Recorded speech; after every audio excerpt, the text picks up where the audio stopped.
जलगांव जामोद तहसील की सुनगांव उसरा चालठाना और जामोद तहसील में बाघ, भालू, तेंदुआ, जंगली सुअर जैसे वन्य प्राणियों की आवाजाही लगातार बनी रहती है। ऐसे में किसानों की सुरक्षा को ध्यान में रखते हुए दिन के समय कृषि विद्युत आपूर्ति शुरू किए जाने की मांग को लेकर कांग्रेस और शिवसेना उद्धव बालासाहेब ठाकरे पार्टी के नेतृत्व में किसानों ने बुधवार को जलगांव जामोद महावितरण कार्यालय को निवेदन सौंपा। सोनगांव, उसरा, चारठाना और जामोद गांव सतपुड़ा पर्वत श्रृंखला की तलहटी में स्थित होने के कारण इस क्षेत्र में खेतों में अक्सर अन्य प्राणियों का आवागमन देखने को मिलता है। पिछले 3 दिनों से सोनगांव चारठाना परिसर में धारीदार बाघ की मुक्त आवाजाही देखी गई, जिससे किसानों में दहशत का माहौल बना हुआ है। वर्तमान में किसानों को गेहूं, चना और मक्का जैसी रबी फसलों की सिंचाई के लिए देर रात तक खेतों में जाना पड़ता है, जिससे उनके जीवन को गंभीर खतरा उत्पन्न हो गया है।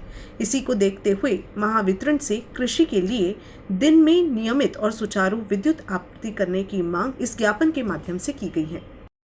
भारतीय राष्ट्रीय काँग्रेस व शिवसेना उद्धव बाळासाहेब ठाकरे यांच्या वतीने शेतकऱ्यांसह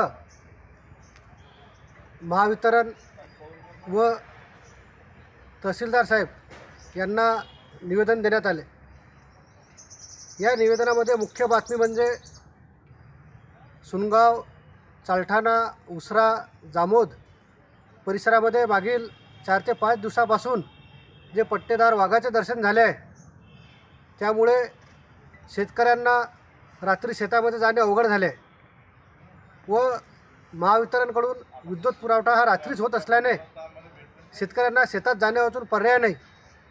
त्यामुळे जीवाला जपावं की पिकाला हा प्रश्न शेतकऱ्यांना पडला आहे। तरी जोपर्यंत हे पट्टेदार वाघ जेरबंद होत नाही तोपर्यंत कमीत कमी पुढचे 3 महिने शेतकऱ्यांना जामोद, सुनगाव, उसरा, चालठाना परिसरात दिवसा विद्युत पुरवठा करण्यात यावा अशी या निवेदनातून मागणी केलेली आहे।